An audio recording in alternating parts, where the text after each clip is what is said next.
Sane Takaichi is furious that Donald Trump threw her under the bus after her unhinged comments about Taiwan. Takaichi has taken a lot of heat internationally and domestically after her comments claiming that Japan will get militarily involved if China ever reunifies with Taiwan. Reactions from China was swift and relentless as Japanese ambassadors had to fly to China in order to apologize and walk back the comments from Takaichi. Her comments were so insane that even Donald Trump was like, whoa, chill the fuck out. Do you understand how batshit crazy you have to have Donald Trump come out and say that you need to calm down with your rhetoric? Takaichi's comments has major consequences for Japan as China engages in a massive economic boycott where over 1 million Chinese cancel flights into Japan, deeply harming their tourism industry. It has become so bad that many Japanese public officials are now calling out Sane Takaichi as well, demanding that she issue an apology to China and immediately mend relations. Sane Takaichi and the Japanese ruling elite need to realize that the age of Imperial Japan is over.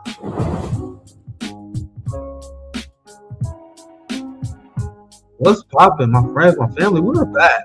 Welcome to Nigga Primetime. God damn, that intro was sexy as hell, wasn't it? Big shout out to my man Greg, man. Greg is in the lab cooking. I'm finally glad we got our own intro. You know, trying to do a Sappy Sap style a little bit. You guys know I'm always in the lab cooking.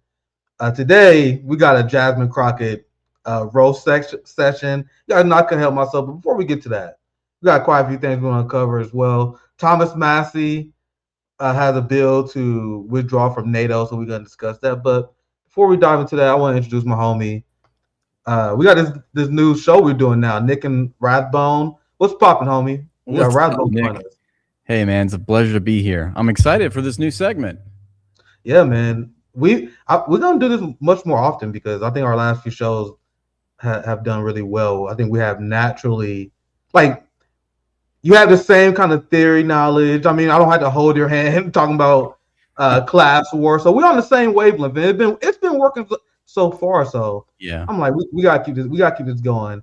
Make sure you guys check out Rathbone. I've been watching his nightly streams, the Zop Slop Fest, which is funny. Yeah. Speaking of Zop Slop, we have a member of the Black Congressional Caucus. You gotta know. Probably the most evil, malicious, sellout politicians in Washington, D.C. right now is the Black Congressional Caucus. You guys realize that, right? Like the Jim Clyburns, the Jasmine Crockett's. Fam, there was a time, like, during the war on terror against George W. Bush where the Black Congressional Caucus was, like, the most anti-war. Like, and that's not, like, anything to brag about, like, because being the most anti-war in Congress, what does that really mean? They had Barbara Lee, a few other people. But fam, post Barack Obama, because you guys know Barack Obama was drone striking the shit out of people, took Bush's 2 wars, turned it to 7, and he essentially created a new age of black neoliberalism. And in order to defend the legacy of Obama, many black politicians are now just straight up neocons.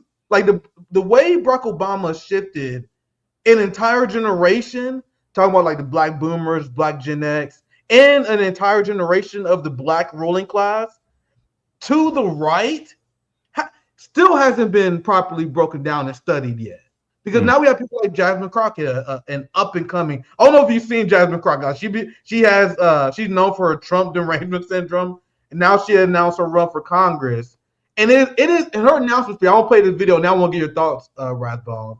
But her announcement speeches were not speech, but video, tweet, whatever. Yeah. Like, who is this for? Like, you can tell she's about to run the most brain dead Trump derangement syndrome campaign we ever seen. I'll play it and then I'll get your thoughts, Rathbone. Okay. How about this new one they have? Their new star, Crocket. How about her? She's the new star of the Democrat Party, Jasmine Crocket. They're in big trouble. But you have this woman, Crocket. She's a very low IQ person. I watched her speak the other day. She's definitely a low IQ person. Crocket. Oh, man. She's a very low IQ person. Somebody said the other day she's one of the leaders of the party. I said, you got to be kidding. Now they're going to rely on Crockett. Crockett's going to bring them back. You're not going to listen to me like campaign promises or anything, but Rathbone, please take your call. That was really weird. I don't know. It was very awkward. At first, I thought it was a high school prom photo shoot or something. The way that she was looking off, and then it seems like she just played clips of Trump, turning on her and then supporting her and then kind of coming full circle there. I honestly, I have never heard of Jasmine Crocket. I had to go look it up like just now just to see. That's how good for you, man. I am. But good for you. I have Jasmine Crocket derangement syndrome. Bro, she's the congressperson who she went to like private school. She grew up extremely rich, and in order to appeal to the lowest of low, she put on this fucking super ghetto black accent, and she don't talk like that at all. Like she does it in order to make her sound like she's hip, that she's in the know, that hey, look, I can relate to the young kid. Look at how I talk. Meanwhile, she's supporting Zionism. She's supporting bombs going to Israel, the worst kind of neoliberal. Here's our friend Professor Zinkis. Nothing about Medicare for all, which you don't support, or federal housing guarantee, or living wage, or an end to U.S.-supported Israeli genocide in Gaza. No substance, no policy. It's all about you. There's going to be another Kamala Harris-style vanity campaign, and they're going to lose, and they're going to blame progressives somehow. I think politicians do this a lot. It's the politics of cynicism. They never really, and I think it's a losing strategy when you don't advocate for like what your policies are and who the people that you represent. Like you're focusing your whole campaign on opposition. It's very negative oriented. I feel like this is a losing strategy, but it seems to be a theme for Democrats and Republicans alike when they're running campaigns. It's all a spectacle. I think that pretty much proves it right there, or at least that's an example of it. But so this is in Texas, Nick? Yeah, she's trying to be the next Beto. Like Democrats have this delusion that they're gonna win a Senate seat in Texas. You never know; it could happen. Republicans can drop the ball, but not with these neoliberal centrist candidates like Jasmine Crocket. Bro, she is as cringe as it gets. Like she has the most low ball. Like her entire substance. Like Trump is the greatest thing that happened to her. Like, go ahead. Sorry. So far, I haven't heard her speak a word. So, like, what? Have you heard her give speeches, and like has she actually advocated for any policies? Nope, nothing. Just pure Trump derangement syndrome. Yeah.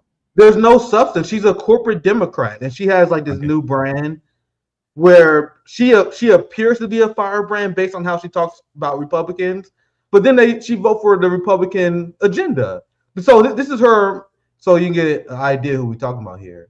This is Jasmine Crocket, another Black Congressional Caucus member who is a sellout to the state of Israel. And the explanation that she gives here is so pathetic.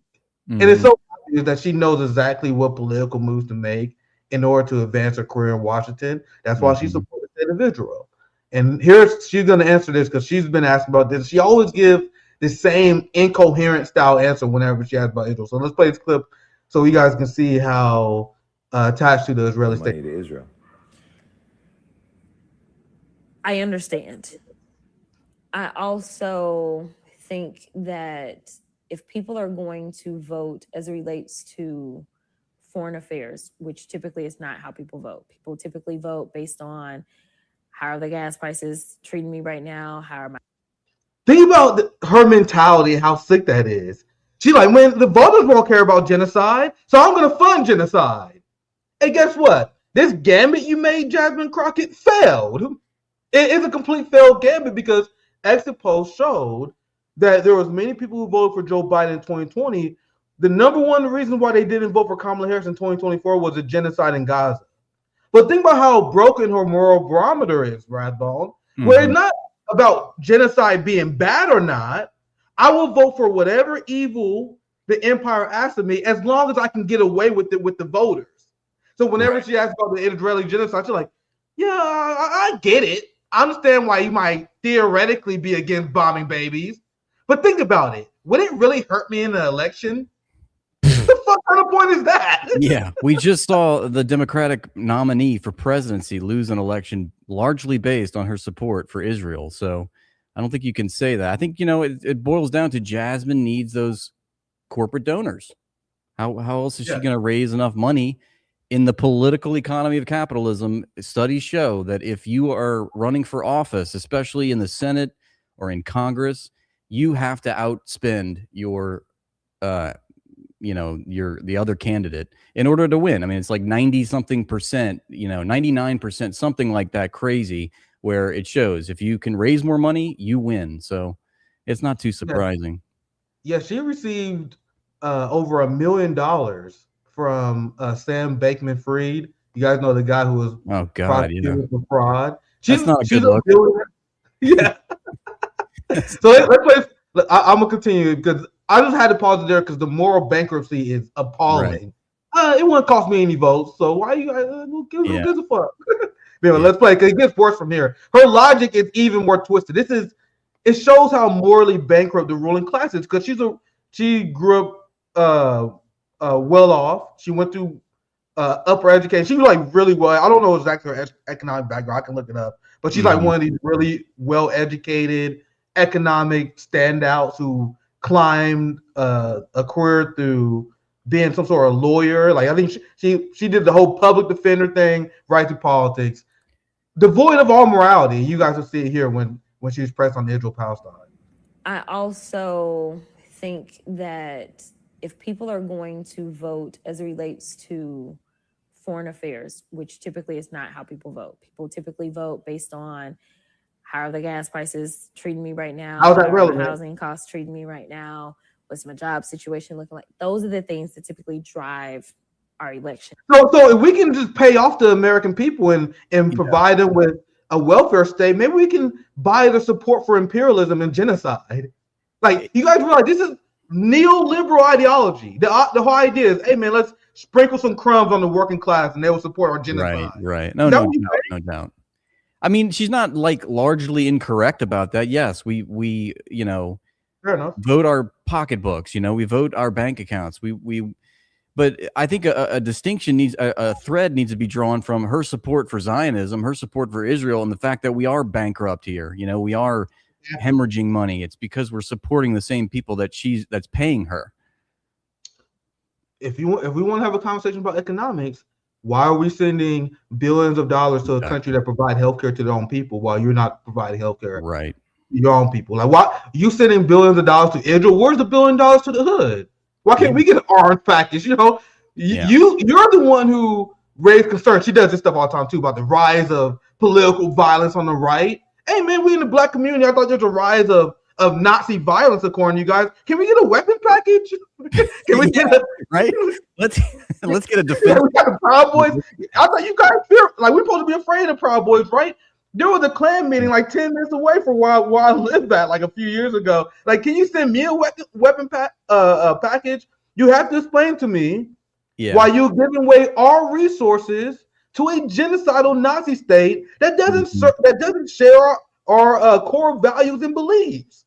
Yeah, and how does that benefit us? Go ahead, Rathbone. And a counterpoint I hear a lot from like the conservative side, and I'm sure from candidates like Jasmine here, is that it's only $3 billion in unconditional aid. We give $6 billion to Egypt. We give this amount of money to this military base in this country.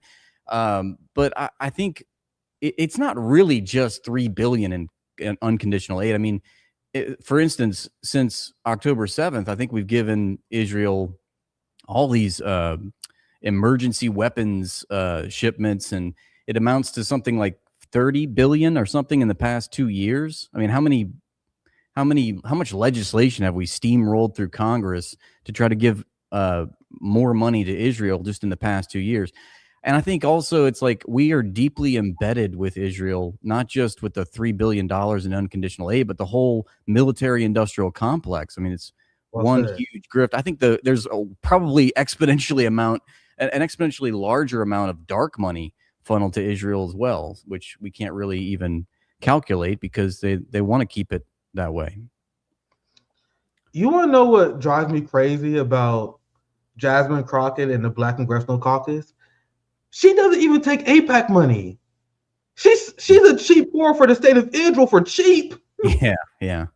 And I learned that Zion figured out that, hey, you guys know that we don't even have to pay the Black Congressional Caucus that much. Like, it's like a sport to them. They like to see how much they can fuck their constituents over. They're like, we don't need no AIPAC money. We just want the seat. We want the power. We want the rush of selling our community. They don't have to give them shit. Like, bro, the white politicians are like, bro, I'm happy to sell out, but you gotta pay me. Black politicians do it for free. Really? That's really sad. And like, how do we know that she's not? I mean, why is she saying all this? If she's not getting Zionist funding, is she still getting what? Oh, she definitely gets some shit on the back end, but she doesn't officially take AIPAC money, which shows how deranged she is. Like, she's just doing it for the love of the game. Dude, exactly. If you're gonna simp for a foreign country, you better be getting that paycheck. Yeah, they're doing something under the table, but officially she's not taking any of it AIPAC. What's popping, my friend DD Geopolitics, my friend Sarah? They always in the lab cooking as well. She's I love Jasmine Crocket. Yeah, guys, I have this. Like, Jasmine Crocket is the perfect, and because one of the reasons I'm doing this because I despise the Black capitalist class, the Black ruling class. They have done irreparable damage to the Black community by selling us out to the police state, by supporting neoliberal austerity that hollowed out our communities, by supporting people like the Clintons who cut social programs, which directly led to a boom of childhood poverty.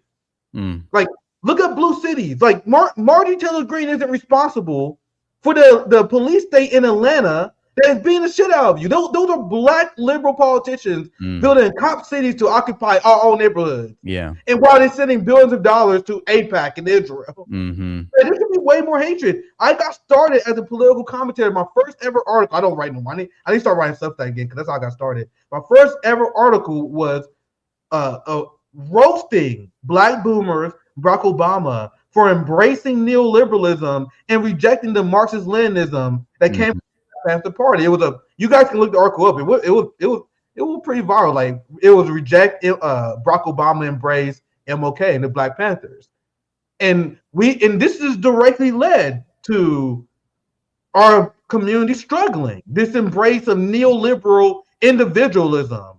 This idea that we can advocate for the well-being of the Black populace by investing in the Black capitalist class who exploit Black labor. That's not how we seek liberation. MLK was seeking a rainbow coalition to challenge the evils of capitalism. But instead of embracing MLK, even MLK style politics, they promoted John Lewis neoliberalism. And now we have the racial wealth gap between Black and white people right now is worse than it was at the height of the civil rights movement. Then people like Al Sharpton, like, oh my God, we did such amazing work. No, you let the job undone, motherfucker. That's how I feel. Like, I always shock people like, don't you think the civil rights movement was amazing? No, that shit was half done. Why do you think they killed everybody? They killed MLK, Malcolm X, Fred Hampton, and they let the coons alive. Then they gave John Lewis like a lifetime achievement award because he helped Barack Obama bomb Libya into the Stone Age. Yeah. The same Black Congressional Caucus that had a civil rights revolution in the United States became old, got grays in their beard, and then they started bombing Africa. That's what they did. And people not on my same level of anger towards these people. That's why I have Jasmine Crocket derangement syndrome, to be honest. And that's why I say if we're going to single out one half of the corporate duopoly, I think the Democrats, the liberals, are far more insidious for the deceptive role that they play. I agree 100%. Yeah. Like you said, Republicans, like, they're telling you who they are. The conservatives are telling you who they are. Here, like, we have a president that goes and visits the Knesset, gives a speech and pledges allegiance to Miriam Adelson, basically an Israel first president. And, we just somehow accept that. But the Democrats play this more deceptive Machiavellian game that is, I think, more toxic, more harmful to the actual grievances that we all experience in the working class. Yeah, make sure y'all check out my friend DD Geopolitics. You guys know I definitely watch all the Sunday streams for sure. They do a lot of great work with Chris and Sarah. DD's got to be trolling you, right? With the loving Jasmine. That's the I know Sarah's humor. Like, she loves her in the sense that these are the people we like to expose. It's the same reason why I like Kaja Kallas, like the foreign policy chief in the EU. Bro, she's absolutely glorious. She said she's such an idiot. She says the quiet part out loud, and she just makes NATO in the European Union look bad. And Jasmine Crocket is like one of the best people that exposes the rot of black liberalism. We haven't even got to the worst part here. So let's dive more into the video. Feel free to chime in anytime, Rathbone. We haven't. Cool. Yeah, we love. Yeah, Kaja Kallas. You guys know I love doing Kaja Kallas segments. She's just glorious. And same with Jasmine Crocket. These people expose the system. Like, people like Kaja Kallas and Jasmine Crocket make our job that much easier, Rathbone. Yeah. But let's continue. I'm gonna show you guys why, because I'm also gonna show. Speaking of Kaja Kallas and NATO, guess what? Does it surprise anyone that Jasmine Crocket is also a Banderite Nazi who support the Nazis in Ukraine? But don't worry, we'll get to that here very soon. Let's continue this video. To foreign affairs, which typically is not how people vote. People typically vote based on how are the gas prices treating me right now, how are my housing costs treating me right now, what's my job situation looking like. Those are the things that typically drive our elections and how people decide how they're going to vote. I would just say what drives people's elections. Sorry to interrupt, but like what drives our elections is the political economy of capitalism, and it's not the voting. It's the fact that we ratify decisions that are already made by the business uniparty. We don't vote in America. We ratify decisions that have already been made. So anyway, this is perfect. Feel free to chime in anytime. That's a perfect way to put it. Let's continue. Like, these videos are going to be hard to get through, so if you want to chime in, feel free. I just pause it whenever you want to chime in. I'm using this as a way to dissect the ideology of black neoliberalism. That's more important than the individual. So let's dive into the video. Anytime you want to chime in, feel free, man. Sure. And how people decide how they're going to vote. When you start talking about foreign affairs, if that is going to be kind of like the precipice for determining whether you vote or who you vote for, then I want people to really dig in to foreign affairs, right? Like, and ask the question, which I think is a fair question. I think it's a fair question of all the money, is to ask the question of, well, why do we send money to Israel? Like, what is that about? And learn about the fact that this is an allyship that existed before. Allyship. You see what she said, Rathbone? It's an ally. She like, what? People ask me this question all the time. Like, you think she was setting it up like you think she about to drop some intellectual bombshell? She's about to say something extremely profound. Like, you want to know? You want to know the secret? You guys always want to ask me why I support Israel. Okay, I'm gonna drop the bomb right now. We had this allyship forever. Long before I was born. I don't question shit. Yep, exactly. There's like one brain cell running around in my head, so I don't question shit. And she go on and explain. You guys will see that as I continue it. She's like, well, people ask me why I support the state of Israel. Well, we always support the state of Israel, so I'm gonna do it too. Shit. Yep. I'm not gonna question any of that. What do you think? I'm a thinker? What do you think? I'm a leader or something? Like, am I supposed to be? You think I'm a leader? No, I'm gonna just go whatever the way the wind blows. The establishment tell me to vote for genocide. That's exactly what I'm gonna do. This, you guys realize, this is the same excuse that Cori Bush gave for why she supported the NATO proxy war. She's like, well, Biden told me that we gotta vote for the Ukraine proxy, so I voted for it.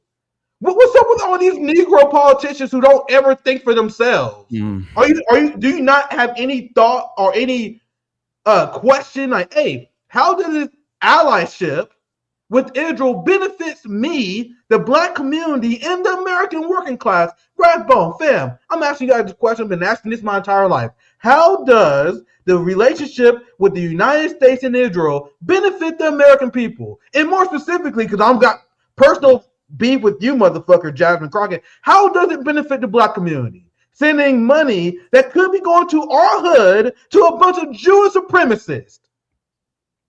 You need a better explanation than, oh, it's tradition. But let me play more of it, and then Rathbone, you can chime in. Because this is infuriating to watch. Because there are a lot of black people who like this. like black boomers, their mind are fucking fried. Like MSNBC black boomers. I would even say a lot of the black Gen X, like she is extremely popular within the Democratic coalition, and you know for a fucking fact that the black boomers are driving that number up. Anyway, let's play more of this clip. If you want to chime in, feel free. And learn about. Because I actually cut it off before the worst part. I'll play our full response. Well, why do we send money to Israel? Like, what is that about? And learn about the fact that this is an allyship that existed before I was around. Before, well, no. It existed way before I was around. The Nakba happened before I was born. Nothing to question here, Rathbone. It's a bit insulting, I find, the fact. I mean, she's really communicating that she has contempt for her the people that she's wanting to represent, because it's the fact that we have looked into the history, we have examined the foreign policy, we understand the relationship between Israel and the United States. That's why we are against it. It does not put America first, and she's claiming that what drives our elections are the grievances of the working class. How expensive is gas? Can they afford the cost of living? And it's directly tied to our support, who we give money to, and so it's a bit insulting, I have to say. Yeah, very well said. Now, you guys know this is how I usually do my video segments. You can tell the exact moment I rage quit when I watched it the first time. This was the moment. Like this is the moment I'm like, yep, fuck this video. I'll watch the rest live. So I'm going in kind of naked after this because this was the exact moment where I'm like, yeah, I'm definitely gonna cover this. I can't stand watching anymore. So let's play a little bit more. Let's see what she says. So if Jasmine Crocket was around in the Jim Crow era, she would support Jim Crow because, hey man, they've been around ever since I was born. Mm-hmm. How is even a mentality that a revolutionary black woman is supposed to have? I should say revolutionary. That any black person is supposed to have. Like, we have to support existing systems. Like, no, our tradition is tearing down unjust systems. Yeah, segregation was going on before she was born too, So I guess we're just going to uphold all that. The way you describe it is that disdain, like the disdain she has for her supporters is real. Yeah, because she doesn't even have to. She doesn't feel like she even had to give them a proper explanation because this is bullshit. It's like listening to Hillary Clinton. Like, oh, these people, these plebes just don't understand. It's too complicated for them. So let me break it down. We have an allyship, okay? It's been going on for decades now. And Israel's dying. Yeah, let's continue. And learn about the fact that this is an allyship that existed before I was around, before... Well, no, the president was a baby. He was still around though. But it is an enduring relationship and learning the history of the region in and of itself. And I would argue that the most disputed land in the world is that land. And it goes beyond the Palestinians and the Israelis, but I mean, you can go back to the Romans. So one of the scariest things. Go back to the Romans. It's like very complicated. You can tell that she's trying her best to remember her APAC babysitter training. That's why she was stalling. Like we actually had a long history. Like she's trying to remember. Yeah, she bring up all this. Actually, Americans we vote on economics. She's struggling like, damn, what did my APAC babysitter tell me to say? Right and what flex is it to say that when the president was a baby, this was happening? Like, so was segregation. Yes. What we're talking about the 40s. You don't think things have changed since then? We can't reassess.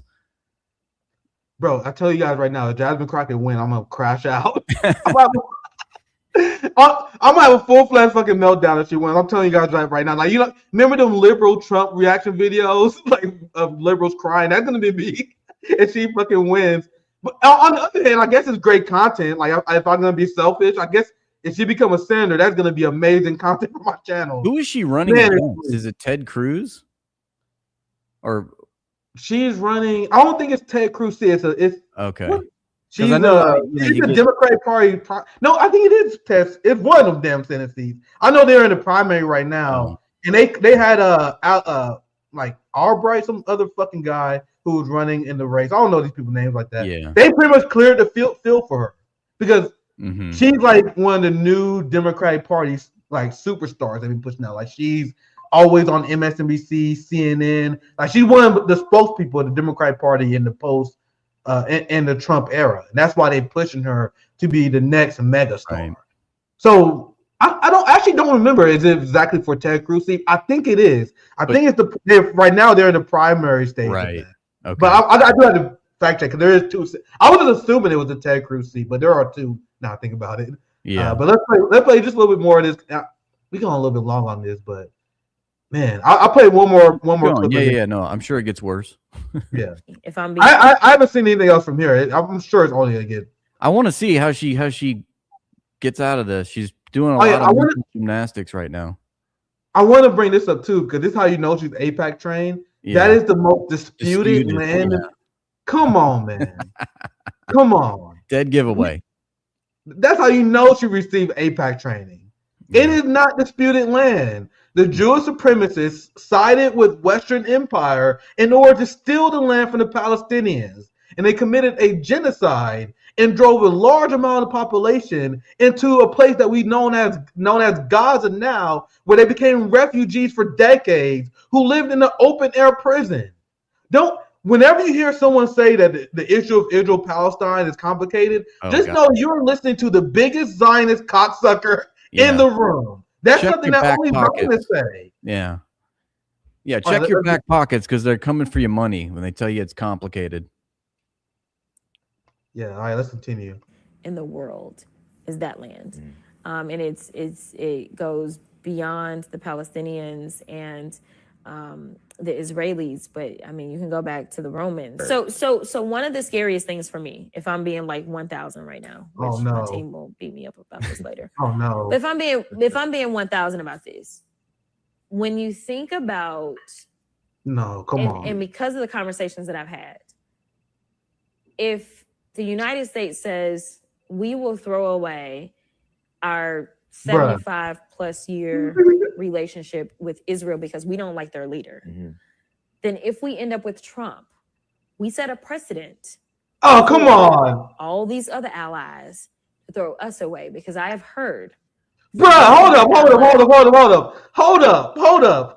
What? So you're saying that she like one of the reasons why we can't ever put an arms embargo on the genocidal state of Israel, despite the fact that they are committing genocide, bombing hospitals, torturing doctors to death, raping Palestinians to death. The reason why we can't set a precedent to stop sending weapons to them is what happens in a scenario where we commit a genocide. Come on, you never like what if we committed genocide and we set the precedent that you're supposed to cut out people for committing genocide?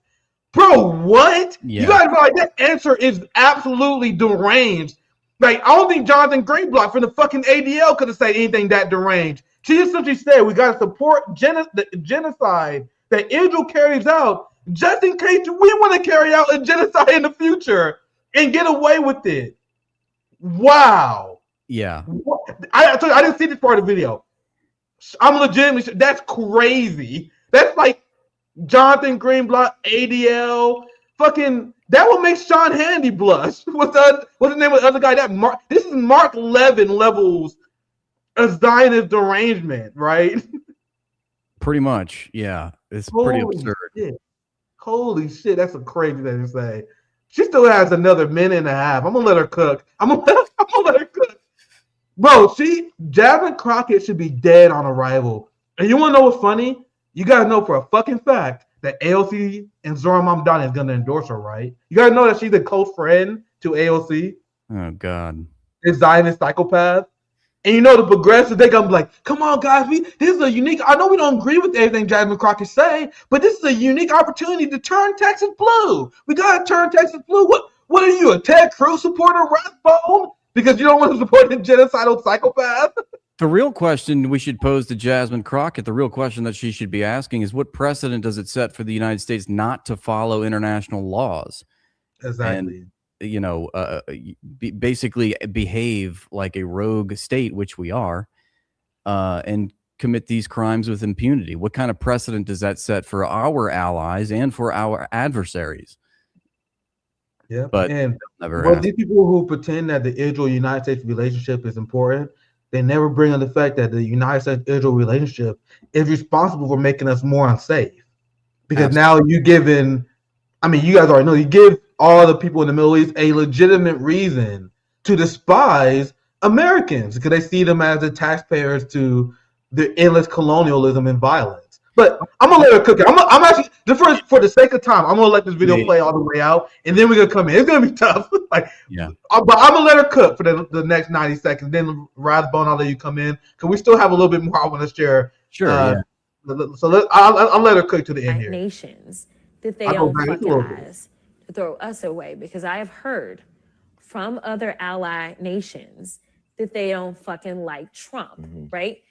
If we lose our allies, now I'm looking at the vulnerability of us, the people that elected me, and I am concerned about whether or not, like, we live in a bubble. You talk about bubbles, we live in a bubble because on both sides of us, we got water, and north and south, we got pretty decent friends, right? Like, we closer with the people up north than we are the people down south, but either way, we got friends on both sides, right? That don't mean that we are liked in this world. Like, a lot of people hate us. But it's about being able to flex. Like, oh, do you want to play with us? It's like, think about like those people that used to go to your school and they had like the biggest family. They had all the brothers and sisters. If you decided you was gonna fight one, you was gonna have to fight the whole family. Right. So you like, forget that, I ain't finna do that, right? Bruh. But like, if it's just one kid, we may go jump you, right? That's the difference. And so for a lot of us, who's the one kid? It's history. It's also thinking through possibilities in the future. And those are the conversations that nobody really wants to have and talk about. But it will set a certain precedent for allies potentially leaving us if we were to disagree and just be like, well, we don't like your leader. It's all about the relationship between the people and the countries. It's not about who their democracy elected. Because frankly, I've heard from a lot of leaders, and they were like, we thought y'all had lost y'all mind. And so once we got Joe Biden back, they were like, okay, y'all back on track. And now they're like, what are y'all doing? And it's pure silly, just complete silliness. Like there's Biden and Trump both, supported and continued a genocide. There was no material difference in their policies. But, I just reject the whole characterization that we have an allyship. I mean, the only country that has started a war with the United States, the only country in the Middle East that has started a war with the United States is Israel. They've actually attacked us, and that's a theme for them. They attack their biggest patrons.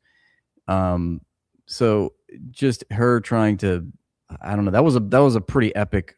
Bro, I lost brain cells. Yeah, it was a word salad. I lost brain cells listening to that, fam. You guys realize that he's considered peak Black intellectual thought. I'm not people like the liberal class love her because they like, she's so well educated. She got a law degree. She's the future. Like, bro, she is the epitome of anti-intellectualism within the liberal class. And there was a great comment. I got still this. Where does it go? I want to get here at Radical Education. He's a base commentator. This is a great point. How was she said any different than peace through strength?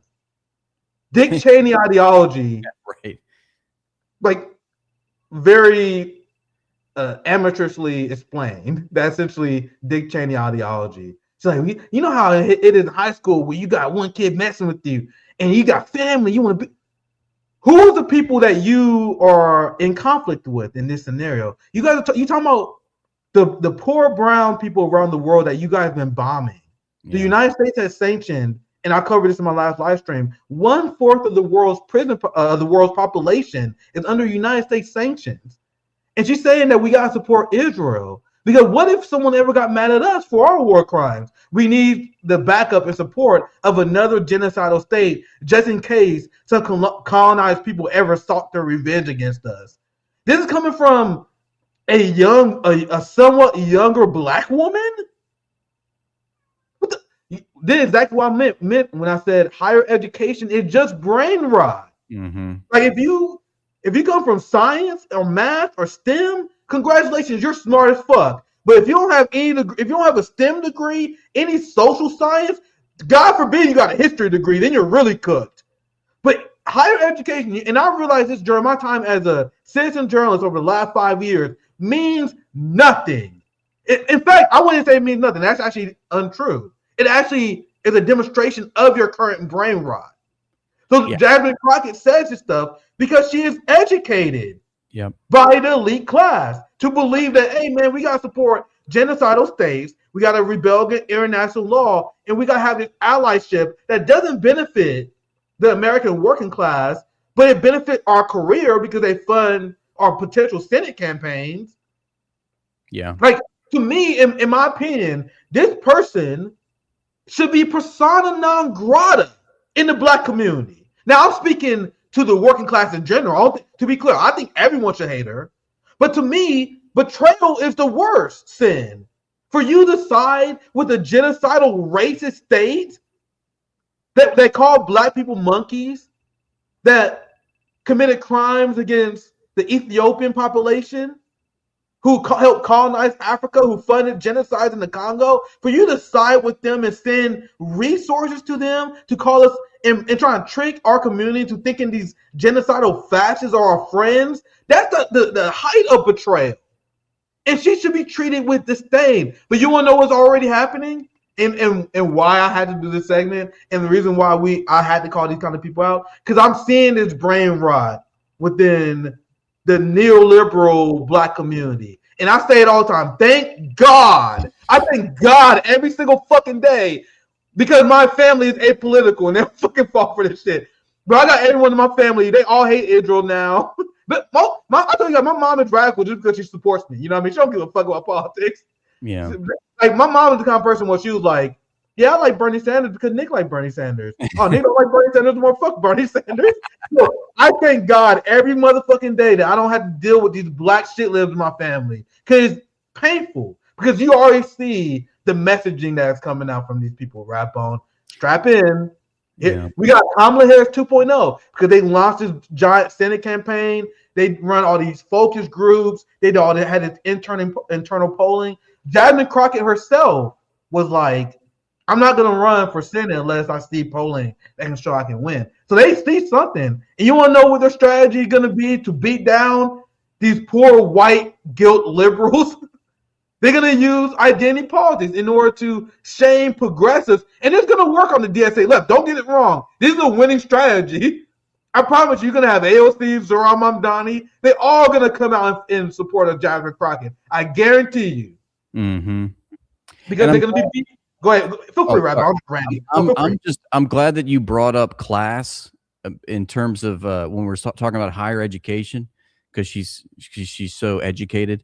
Because we know that everything in this world cannot be divorced. And there's nothing in this world that can be divorced from class content, especially our educational institutions.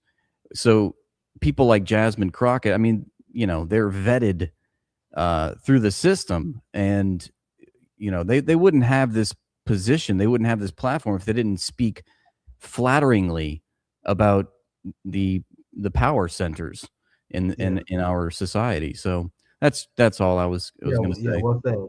Yeah, Jafar, bro. Jafar, this is an understatement, bro. Like, this Jasmine Crocket candidacy is gonna tear the black community apart politically. Because I'm telling you, we're going to war at RB, and I put out a tweet. I said, this is officially a Jasmine Crocket hate account. Bro, RBN and the black left is going to war with Jasmine Crocket because she is the worst, as you guys seen with that first look. And I'm just scratching the surface. I wish, Rathbone, you have no idea the kind of shallow, like intellectually empty politician we're dealing with if you haven't been following her career. Like, she always stayed the most low-hanging fruit. Like, I get secondhand embarrassment, like, as a black man, just seeing that she's even a thing. But here's the black liberals making everything about race. Look, basically every criticism I'm hearing about Jasmine Crocket is essentially she's too black. Fam, Rathbone, if you don't know, every single criticism you see of her online is about her support of Israel. Yeah, it's about her policy positions, which are abysmal. Yeah, no, Rathbone, y'all quick to lie on a black woman. Oh my goodness! This playing their game. I'm sure it's a, that's probably a comment coming from like a Mossad chat room or something. Yeah, Yeah. Well, yeah, I'm glad you said that because I do got to add that disclaimer that some of these tweets I'm about to show you from these black liberals, we got to understand that there's definitely probably a psyop involved here. Long But time black man here. Yeah, sure thing, bro. Totally. But this is what they want them, even if these accounts are psyops, this is what they want black liberals to believe. This is the message coming from the Democratic Party and what many of them actually do believe. Like this is what you see from black liberal accounts all the time. Y'all quick to lie on a black woman. I see, but I just think it's funny how y'all demand solidarity from the black community, but never Bro, she literally gives way more fucks about Israel than she does about the black community. And anyway, like, is this same, like, this is, how is this any different than what the Zionist weasels do? The Jewish supremacist scumbags. Oh, you don't hate us because we're bombing children or genocide. You hate us because we're Jewish. You guys notice how the black liberals use the same techniques as the Zionists do. Mm-hmm. Which is why you will never hear a black Marxist or anyone who have class solidarity sound like this. To me, and I need black people to understand, this is no different from fucking Zionism. This is you being a black Zionist. Oh, you can't criticize me because I'm a liberal black woman. I'm a girl boss. You can't criticize me. That's what they legitimately believe. Here's another tweet. The same racist and sexism that harassed Kamala Harris is now turning on Jasmine Crocket. Womp, womp. I'm more upset that she's running for Senate than her being gerrymandered out because of Trump. I'm glad she's running, if nothing other than piss off these goofy assholes. And I can show you so many of these tweets, but we don't have all time. Like, it was a coordinated campaign. Like, it was something that they definitely planned. They knew she was going to announce for Senate. And you had MSNBC and CNN run multiple uncritical, glowing praise segments for her. You had a ton of liberal bots that came out like, oh, if anyone come out against Jasmine Crocket, that's just proof that you're racist. You guys see what's going on right now? And why I'm like, dude, you guys are your goddamn mind if I'm going to allow this to pass. This is the most corrupt institution, one of the most corrupt institutions in the United States. And a lot of people don't even talk about it. I get it. Like, there are a lot of white leftists that, like, they got a lot of bigger fish to fry. They got a lot of people to talk about. And I don't want to talk about the Black Congressional Caucus. Damn, people have no idea just how cooked the Black Congressional Caucus is. And as someone who's been watching them like a hawk, it has gotten way worse post Barack Obama. And that's the side effect of Barack Obama will be studied.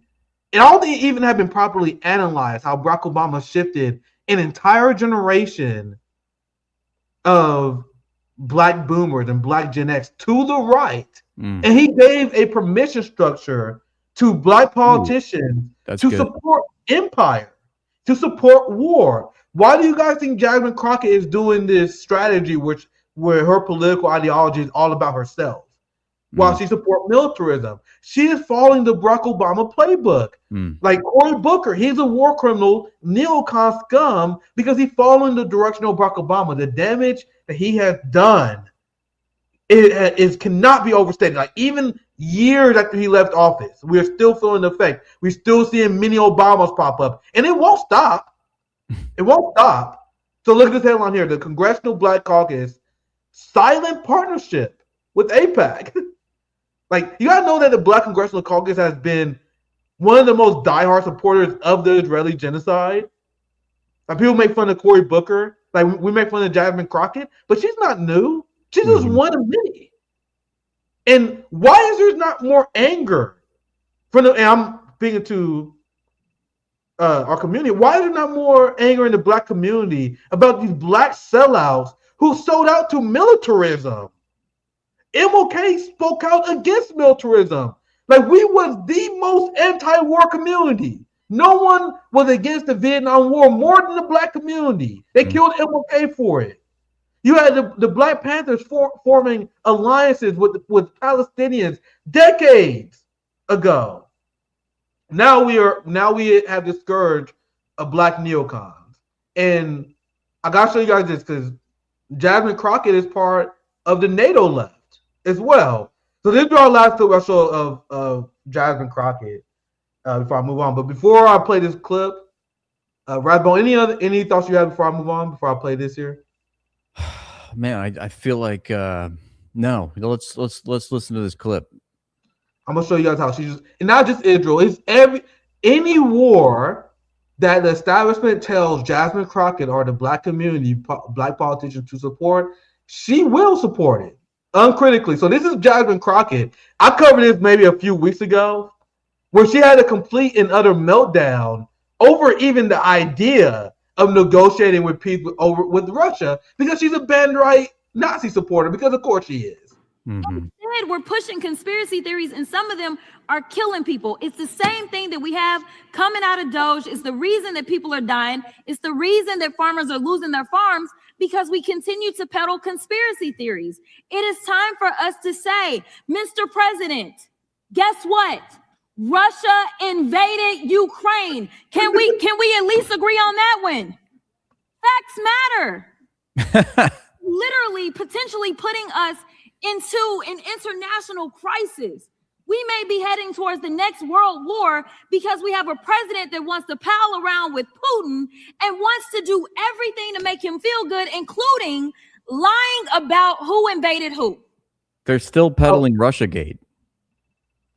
So Rathbone, according to Big Brain here, Yeah, we're going to enter World War III if we enter peace negotiations with Russia. So how is it that we're under threat for World War III by peace negotiation? Because that's what she's having a meltdown over. Because she just wants to be like, oh my God, how dare Trump lie about Ukraine, lie about who started this conflict. We're not going to talk about the fascist band-right regime that was bombing ethnic Russians in the Donbass and Luhansk region. But feel free, Rathbone. The Russophobia is strong in this one. You know, I mean, I'm sure if you brought up that very valid point to her, she would probably pivot and say that, well, if we allow Russia to take over Ukraine, then that's the end of the world, obviously, because they want to control, they want to conquer Ukraine. They always spread these lies about how Putin is trying to put the Soviet Union back together. He wants to take over Europe, and they never mention that he's never said this or any of the sort. And there's stated security concerns in Ukraine, in their sphere of the world, you know, their sphere of influence has never changed. But try telling that to Jasmine here. Yep. The comment I put up earlier made a good point. She was talking about struggling farmers. So, like, are we supposed to help struggling farmers by sending another $1 billion aid package to Ukraine? Like, how do you connect those dots there? It's national security, you know, that we're you know, if we don't support Ukraine, obviously Russia's coming for our farmers. Yeah, this is the NATO left in a nutshell. Like, you guys realize I wouldn't, just on principle, I would never support anyone who support the Nazis in Ukraine. It's the same reason why I wouldn't even support Cori Bush's re-election campaign. People are like, hey, don't you know that Cori Bush running for office again? She's going to take on AIPAC. Bitch, Cori Bush voted for $60 billion in aid to Ukraine. And I covered this segment before, and I don't have to rehash it, but she's playing like, well, I'll vote for it because Joe Biden told me to vote for it. So I would never get behind someone who is not a critical thinker, someone who just votes for whatever the empire tells them to. Why would that be a leader anyone get behind? And this is every single Democratic Party politician. And as I get to our next story, I'm going to use this as a pivot point because I'm going to cover how Thomas Massie is now trying to exit NATO, which is the base and principal position. And the reason why I would never support any of these pro-NATO politicians is because on principle, I'm against austerity in order to fund never-ending war. Why is there zero criticism from Bernie Sanders, the NATO left in general, over the fact that Europe is literally cutting social spending? Like, they're cutting funds that's supposed to go to healthcare. Germany is cutting pensions in order to fund NATO to prepare for an upcoming war against Russia. Look, Europe put social programs on chopping block to appease Trump. Well, there you guys see, that's a little bit Trump derangement syndrome there. Trump did advocate for more spending, but this is the direction that NATO wanted to go in the first place, and they was more than happy. You guys see how they blame Trump there? That's a little Trump derangement syndrome for you. No, this is the direction that NATO wants to go. Trump was like, we want everyone to spend 5% of your budget on military spending, and then NATO essentially like, Nigga, that's a great idea. Why didn't we think about that? Of course we went. So they happily went along with it, by the way. So in order to go along with this, you have these European countries like the UK and Germany and France implementing austerity, cutting healthcare programs, cutting social spending. Meanwhile, the only criticism you see of the United States of NATO is coming from the right and Thomas Massie, Bernie Sanders, even as a social democrat, even as a welfare capitalist. Shouldn't you be speaking out against this? Why isn't the NATO left? The NATO people like Zohran Mamdani, Bernie Sanders has every criticism in the world. They have all the hate in the world for the enemies of the United States empire. Like you will see Zohran Mamdani criticize Cuba. He will criticize Venezuela. You will see Bernie Sanders call Russia authoritarian dictatorship. Mhm. But where is the criticism of Europe? You guys know these people never talk about the fascism of the UK. You know where they're arresting over 33 people per day because of their social media posts? Why isn't Zohran Mamdani condemning the fascist UK state for their political repression? That's a great point. How can I come to any other conclusion that the progressive left is full of Western chauvinists? Right? I don't know if you know, but here's the headline. I want to get your thoughts on this Rathbone and NATO in general. Because Thomas Massie, look, the right wing, like in a sane reality, it will be Bernie Sanders and every single member of the progressive caucus leading the charge to get rid of NATO. And you guys, even this tweet, you can see why I don't like Thomas Massie. People are like, don't you think Thomas Massie is a good politician? Even when he does shit I agree with, he fucking annoys me. Look at this tweet here. Yeah. NATO is a Cold War relic. The United States should withdraw from NATO and use that money to defend our country, not socialist countries. Yeah, because we famously defend socialist countries, right? Bro, the absolute brain rot from libertarians, bro, is like you realize that Thomas Massie is the best among them, right? Yeah, it's true. And I think about how crazy this would be coming from a U.S. senator in the 1950s or 60s. I think it shows us that the empire is slipping. We actually have senators going against things that are considered sacrosanct in U.S. foreign policy. Our NATO membership. NATO was created by the United States, and for those of us that don't have a good definition of NATO, we should remind everyone that NATO is a global military intervention force designed to control the world's pipelines and sea routes for the U.S.-dominated global finance system. So it's how we enforce the global economy. And to see a senator, like you said, like I'm not saying I support Thomas Massie, but I'm kind of marveling at this, this phenomena where we have senators calling out NATO. Yeah, he has the entirety of the APAC capitalist class going after him. So I think he feel like he has, and he's like safe, like he beloved in his district, so he can take more chances. He's the self-appointed babyface. Like we talk about how politics like pro wrestling all the time. He's the new babyface. Like he come out and say good shit. But you gotta see, I don't. My red line is anti-communism. It always will be. He is an enemy of the working class as well. Like because the idea that NATO famously supports socialist countries. Yeah, what is this? Like that's brain rot, bro. Like come on, man. The only thing that I agree with this statement here is NATO is a Cold War relic. Sure, facts. The United States should withdraw from NATO. Yes. Use that money to defend our country. Now, what does that mean? When a senator talks about our country, I have to meet that with skepticism. I don't know what he means by our country. And then he just basically shits all over himself when he says not socialist countries, because there's nowhere in the historical record where you can see the United States defending socialist countries. I really want to ask him, what socialist countries are we defending via NATO? Because that makes absolutely no sense. If anything, NATO is directly responsible for sabotaging and destroying socialist countries and socialist developments around the world. It's not even limited to the North Atlantic. It's supposed to be North Atlantic. It's like NATO operates around the world. There's even a CETO, if you didn't know that, Southeast Asia Treaty Organization. It's like NATO in Southeast Asia now. Yeah. And once again, I'm glad that Thomas Massie did this. And Thomas Massie gets a lot of great headlines, and a lot of people praise him because he speaks out against Israel, which is a good thing. I'm glad that he does this, but I have to educate people on why I oppose this guy. And obviously he's serving his own class agenda, because this is just pure posturing when you say we wanted to use that money to defend our country. Like socialist countries is just wild to me. And these are questions I will have for libertarians. I'll be pushing these people on this.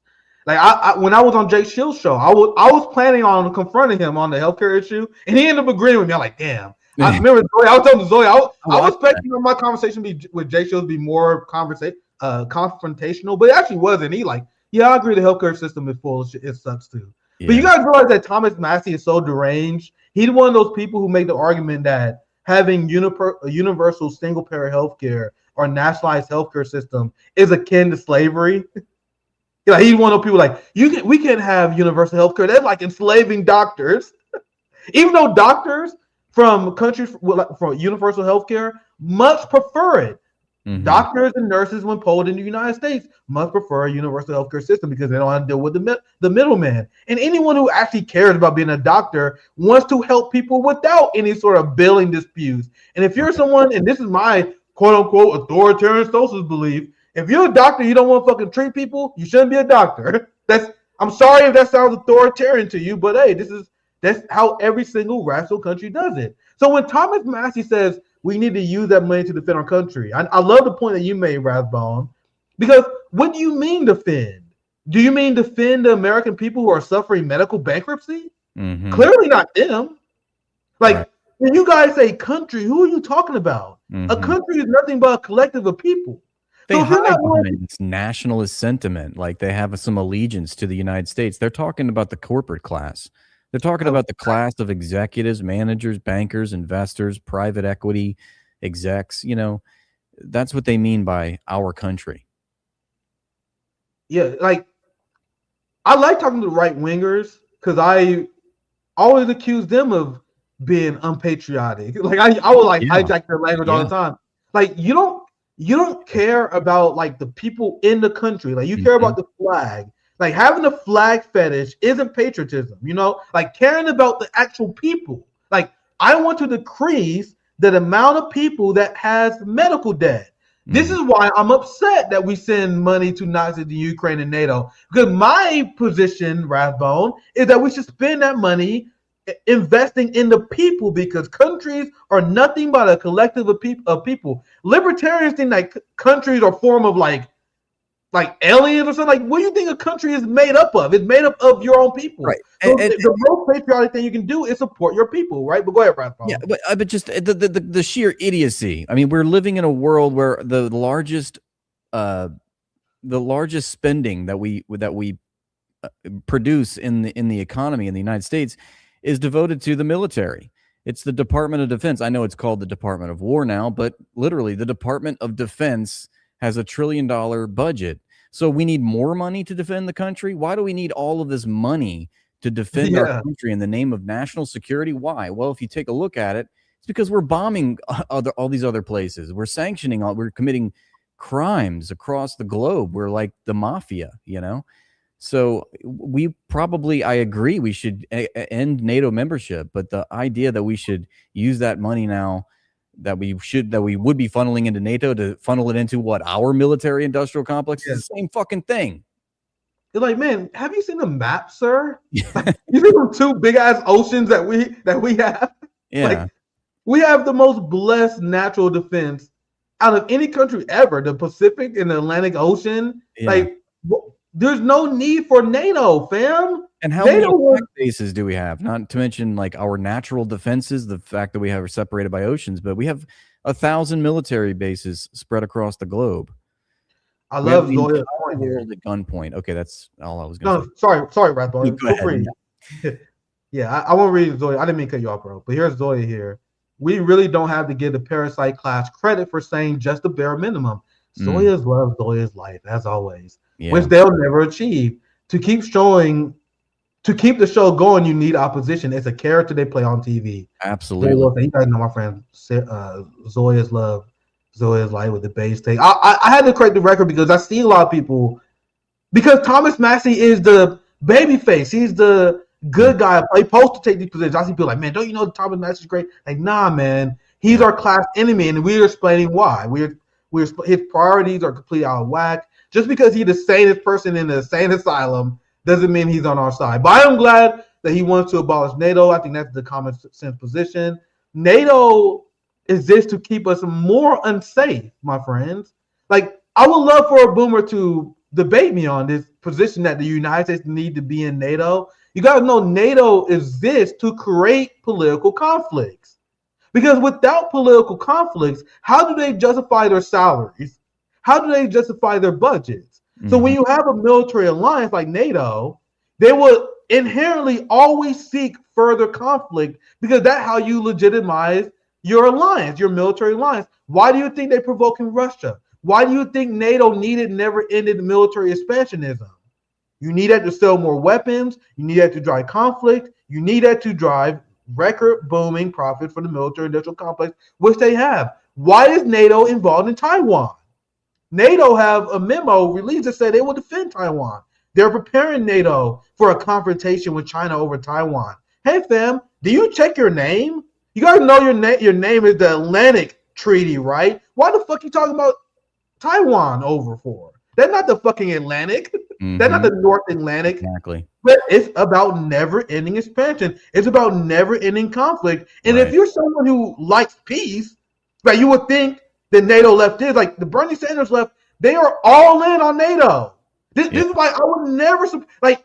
Yeah. But you can put the Israel stuff to the side. You can put the voting for Joe Biden shit to the side. The whole NATO support alone is disqualifying. I would never support Ro Khanna because I had Ro Khanna on the show and I grilled him over his NATO support. I made him look like an idiot because there is no left intellectual defense for a military alliance like NATO or anyone who support it, and all the progressives who support NATO are class traitors of the highest order. That's my last round on this. I have one more short story we can do, Rathbone. Sure. But any final thoughts you have on the NATO story? I think you're touching on a basic truism about geopolitics, which is that economic systems drive military events. The answer to all of your questions just now is because it's profitable. It's profitable for the defense contractors and the weapons industries. That's why these wars are, like you say, never ending. Yeah, very well. So I need to start reading more comments, man. I'll be going on too many rants. I hope you guys enjoy the stream. We definitely got to make this an ongoing series because I'm greatly enjoying Nick and Rathbone. Yeah. Make sure y'all check out Rathbone, his channel. I'm trying to make sure I don't miss any. Actually, I'm gonna take a break for super chats. Let me make sure I don't miss any super chats. Then we definitely have to do at least one Zop Slop segment, man. Yes. I was like, I gotta roll Jasmine Crocket. I have a hotspot video coming out on NATO. I had to do a story on NATO. So those are like two of our more serious segments, roasting Jasmine Crocket and NATO. But I had to prepare at least one Zop Slop segment. So that's what we're gonna end. We're gonna do a 3-segment show today. We're gonna end roasting Jonathan Greenblatt in ADL. I'm sure you've probably seen his recent insane comments. So we're gonna play that next. But let me read these super chats here first. Democrats never lose; they always win. Absolutely, community ace as hell. The game is to keep the grip going for the party and their donors. They are wildly successful despite shitting in voters' faces. Absolutely, play their part. That's a very important point to make because even when Democrats lose elections and you think they're punished, they get a position as a lobbyist. You go through that rotating cycle from the public as someone who's making millions out of the public as a public servant. Then you go to the private industry as a lobbyist, as a donor. You might get a job as someone at the board of a weapon defense contractor. Hell, you might even sit on the board of a health insurance company. You gotta realize that's why they rather lose supporting unpopular imperialist policies than win supporting populism. Because if you lose supporting the imperialist policies, there's always a future for you. This mechanism and this what we are describing here is how I knew Zohran Mamdani was gonna sell out. Like people were like, Nick, how do you say that? I'm like, Brim, he is young. This motherfucker's still in his early 30s. You guys think that the height of his political ambitions is mayorship? So if you come in as a mayor, as a true socialist, as a true threat to the establishment, that will kill any future establishment support if he ever wanted to run for governor one day, if he ever want to run for a seat in Congress as a senator. That's how you know that Zohran Mamdani will throw his base under the bus. I use it as an example because he's the most recent example, but they will always look out for their career and how they can help the Democratic Party first, not any sort of worker movement. Rathbone, anything else you want to add? Well, just thinking about this comment here, it made me think of how in economics there's this theory called the Wyckoff. I think it was called the Wyckoff theory of economics or something like that, but it basically was a theory about the stock market, and it expressed this idea that we should think of the stock market as being the machinations and manipulations of one man, who they call, in the theory, they call the composite man. So it's called the composite man theory. If you want to understand the many different phenomena about the stock market, the stocks go up, the stocks go down, it's better to think of it as if it's being manipulated by one person or one entity, and then that way you can decipher and decode. And I like to apply that analogy to the U.S. politics, and I think that's what the comment was sort of touching on. It's like Democrats are playing their role. They're the fighter that's throwing the fight, and very well said. It's a way for us. It's a way for them to get us to induce our consent, to lend credibility to this theater, this political theater, so that we'll keep showing up at the voting booth thinking things will change. Yeah. Nick and Rathbone's a banger indeed. Let's get to this. I'm enjoying this. I think our shows are very enjoyable. We already 1 hour and 13 minutes in.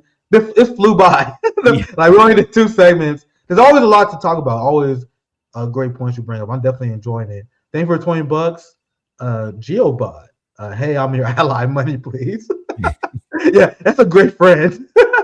That's it. If you don't send us money, we're gonna attack you. All right. You guys know that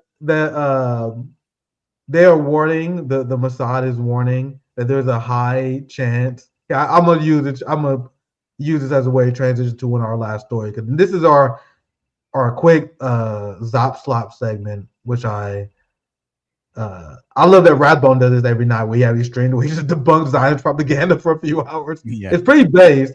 So this is what the Zionists do. What you said is 100% correct, because this is essentially Israelis threatening Europeans and their allies that they don't support the war. Look at this Zop Slop they're selling us, Rathbone. Yeah. This is Zop Slop of the highest order. Don't you guys know there's a high likelihood that Hamas will attack Europe in the next 6 months? The Jewish Chronicle said so. It was who is this article written by? Elon Goldberg, probably. You already know Goldberg has something to do with it. It's probably true if you just replaced one word in that headline. Just replace Hamas with Israel. I think what they're trying to tell us is that Israel's planning a false flag, and Europe should be on high alert. And you want to know what's so gangster about this is that they know the ruling class knows what they actually mean by this. Yeah. I think when the Mossad sent these statements out, it meant for the populace to take it one way. Meanwhile, the ruling class who knows what's really going on, this is them saying, "Hey, man, I heard you guys was talking about supporting a Palestinian state.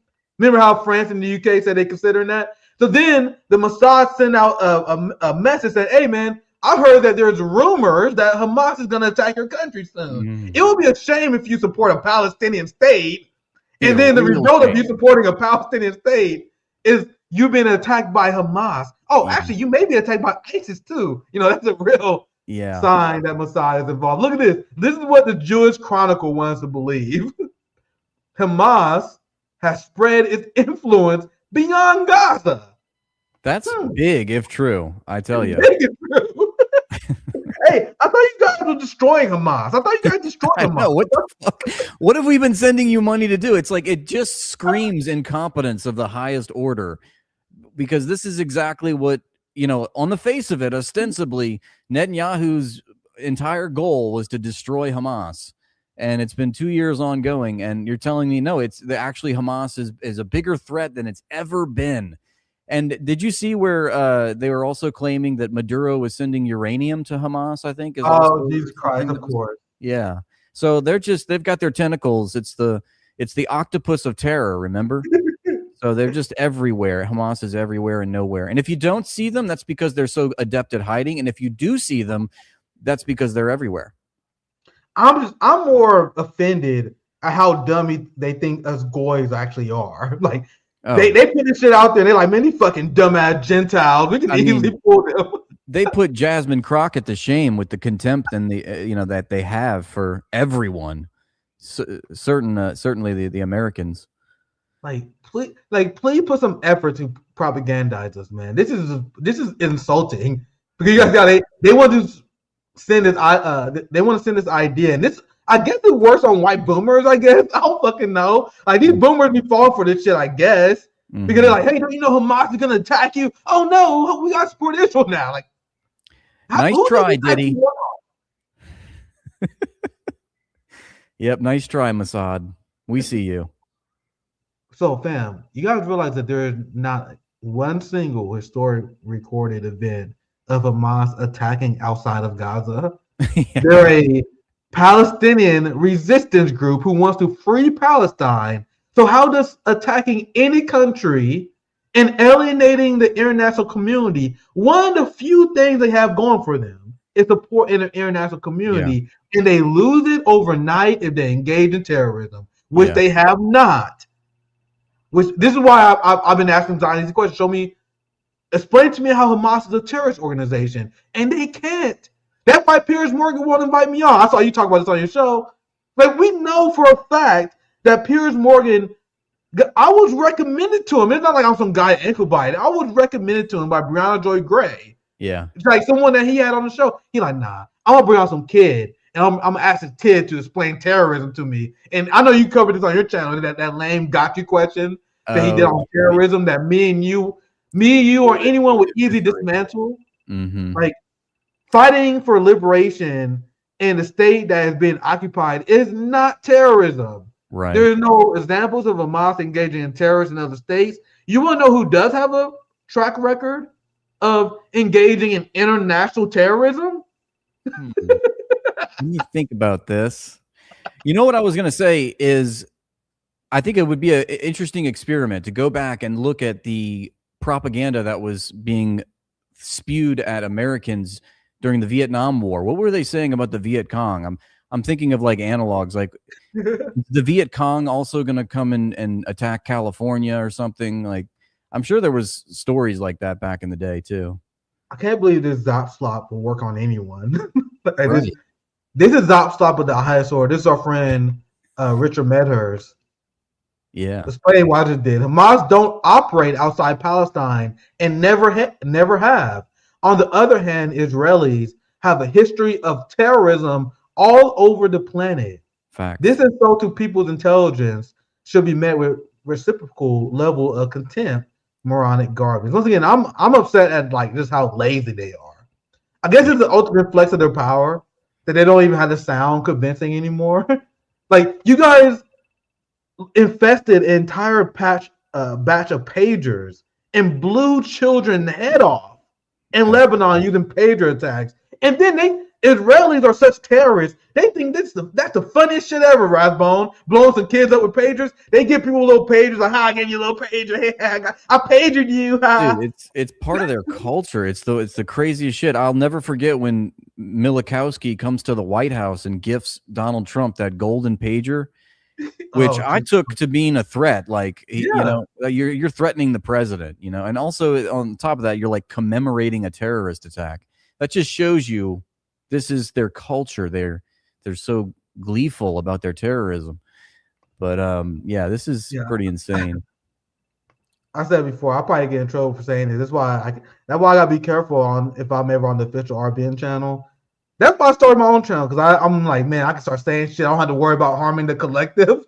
I feel bad. Like I got RBN a few strikes before. I'm like, damn, I feel bad because I hurt everybody. You know what I mean?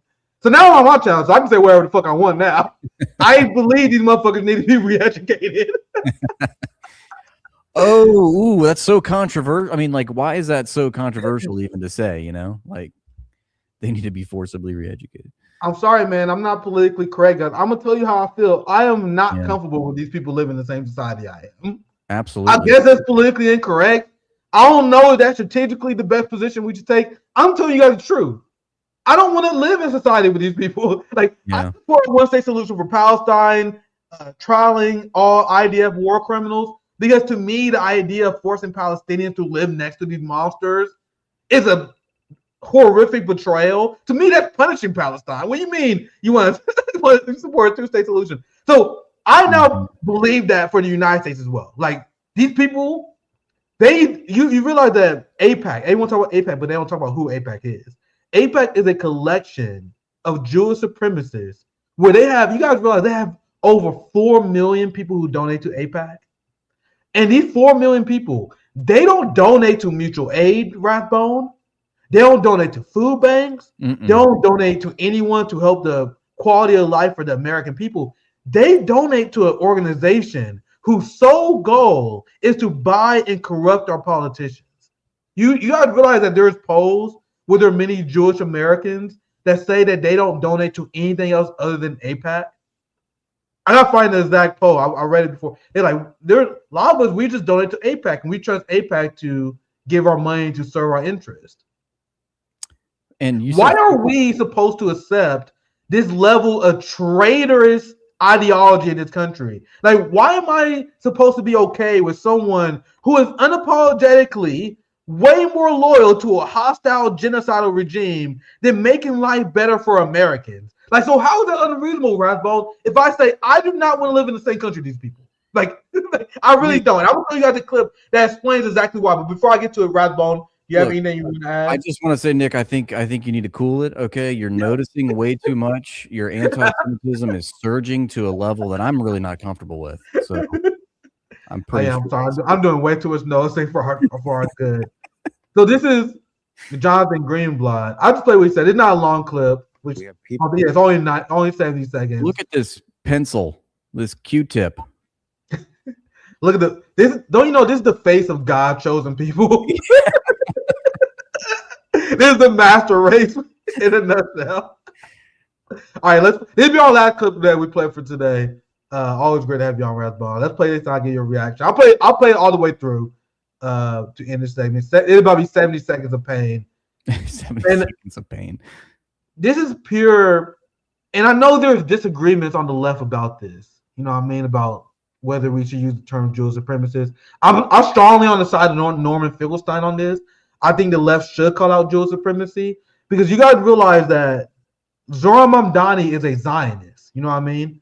A Zionist is someone who supports the state of Israel, supports the existence of the state of Israel, someone who believes that the Nakba is a legitimate form of forming a state, is a legitimate way of forming a state. So the reason why I'm anti-Zionist is because I don't believe that a Nakba or a genocide is a legitimate act of forming a state, which means I legitimately believe that Israel is illegitimate. That's why I don't believe they have the right to defend themselves. That is anti-Zionism. So that's why, like, the DSA nerds and idiots who like, you can't call Zoran a Zionist. He is literally a Zionist. That is the definition. So this is why I use Jewish supremacists. I don't know if you guys disagree with this or not, but this is my take. I don't think Zohran Mamdani is a Jewish supremacist, obviously. I think he's a Zionist. He believes and he supports the existence of Israel. But I wouldn't label him as a Jewish supremacist. You guys realize that those two different things. Like, I think people like Jonathan Greenblatt, people like all these like insane, like Rabbi Shmuley, like how is it intellectually precise to label them all the same thing? Like, because I think Zohran Mamdani is a Zionist, but you can't put Zohran Mamdani in the same position, in the same category of Jonathan Greenblatt. Do you guys agree with that or not? I don't know if you guys agree with that, but that's why I use it, because to me there got to be some way to separate it, because there are a lot of people who are just, there are a lot of dummies like Jasmine Crocket. They just want to get power. So as someone who want to get power, they support Israel because they support it because of their career. It's not like ideologically driven. The difference between that and someone who legitimately believes in Jewish supremacist ideology is a distinction I think we should make. That's just why I think. So here's Jewish supremacy in a nutshell. I'll play the clip in full and I'll get your thoughts, Rathbone. We have people on the far left justifying like a biblical catastrophe or cataclysm like October the 7th, literally justifying it, literally describing some of the perpetrators who were caught and captured as hostages, which is so profane. I hesitate to even say it out loud. Oh It's my just God. so disgraceful Oh my and God. amoral. But the reality is there are segments of the far left which have been consumed by this anti-Zionist ideology. And we've talked on your show before, and I'm pretty out there saying anti-Zionism is anti-Semitism because it is. I also think the sky is blue. You know, I also think that the world is not flat. I mean, anti-Zionism is simply the latest way that anti-Jewish hate is normalized and legitimized with a pseudo-scientific or pseudo-political veneer. But if you look at the tropes and if you listen to the words and you see them for who they are, like the rabid anti-Zionist is just an anti-Semite by any other name. By the way, even if they come from our Jewish community, we need to recognize that as well. Even the Jews, even the bad Jews, Rathbone. Has Jonathan tried crying about it? Maybe he should cry harder. I don't know. I mean, maybe he should get into his feelings and, you know, get in front of the UN and plead his case. Because, you know, by every account, by international standards, laws, principles, you know, the Palestinians are under occupation. I mean, point blank. That's the story begins and ends right there. And we know that Israel has committed the act of aggression going back formally to 1967. So any reprisals against an occupier obviously are the fault of the occupier. That's spelled out in international laws. It's just it's incredibly gaslighting to see politicians and Zionists like this, you know, basically just avoid completely the international laws which enshrined and gave birth to Israel in the first place. You know, even the institution that created Israel condemns Israel. So I think you should cry about it. Yeah, quoting international law, that sounds anti-Semitic to me, Rathbone. Apparently. Yeah, that's anti-Semitic as hell. You guys see how these Jewish supremacists expect you to believe their worldview? Like, yeah, I'm supposed to believe that this land is like your supposed holy land, and if I don't believe what your scripture says, that I'm some sort of anti-Semite or I believe in Jewish hate. What other religion tells you that? like even Christianity, like I'm not a big fan of the black church and that kind of stuff, but they don't say, hey man, if you don't believe in the virgin birth, you're anti-Christian. Like I never heard them tell me that. Like they don't say you don't have, if you don't believe in Noah's Ark, you're anti-Christian. Like, I never heard that. And I got a lot of heat for evangelical Christians as a whole. But even they are not that audacious. You know what I mean? Even they're not that audacious. I don't know. But Rathbone, thank you for joining us tonight. I think a clean 90-minute stream. I want to throw some Zop Flop at the end. Definitely down to this as a series. But what you got coming up on your channel? I enjoy watching stream whenever I get a chance late at night. So what's going on your channel, man? I think, you know, we just like you said it. We go nightly 4 hours. We take a look at the Zionists basically melting down, and it's a fun time. We laugh a little bit and look at the crazy stuff that's happening in the world and kind of cover the news. So I just do a little live show every night for a couple hours. So if y'all are interested, I've got a YouTube page and a Twitch page. But I love this, Nick, and I'm really happy that we can make this like a weekly thing. That'd be really cool, and I hope your audience likes it too. Yeah, I think our shows are very enjoyable, so I'm definitely down. Cool. I enjoy your analysis, and your show is fun to watch for sure. So if you guys ever up late at night, sometimes I'll be up late, and I'm like, man, look, Rathbone live. Let me check this out. Make sure you check out our channel. You guys know I'm always in the lab. I have a hotspot video about NATO. I have another hotspot video I'm planning tomorrow as well. You guys know I'm always in the lab cooking. Have Shama join us on Friday. And guess what we're going to do? We're going to roast Zohar Mamdani again because Shama Sawan, it's actually worse than I predicted, because I told you guys that DSA was going to turn on Shama Sawan. I didn't realize how fast it was going to be. Like, fam, they are immediately, like, DSA is waging like a mass smear campaign against her because she had the audacity to criticize Zohar Mamdani. So you guys want to know what Shama Sawan, what's she going to do in response to that? She's going to criticize Zohar Mamdani a little bit more. The funny thing I'm scared of. So we're going to have her on Friday, because if you haven't known, we didn't have time to cover it today. Zohar Mamdani officially threw BDS under the bus today. Like, he promised to support BDS. Now he actively supporting companies who's who supported the Israeli project going against his campaign. There's just a little bit they're going to cover. I'm telling you guys right now, it's going to get worse. Like, if you think there's going to be a turning point where you're going to be proud of being a Zohar Mamdani supporter, I'm telling you, it's not going to happen. It's only going to get worse. Like, the best you had was a few months ago. It's not going to get better. He's not going to hit a turning point where he realized that he said, no, it's only going to get worse, fam. We're going to cover that Friday. We didn't have time for it today, but I wanted to get with it with Shama. So I know Shama, she has a lot to say about it. I'll see you guys on Friday. Thank you guys for watching. Make sure you guys like, subscribe if you're new to the show. Thank you guys. Have a great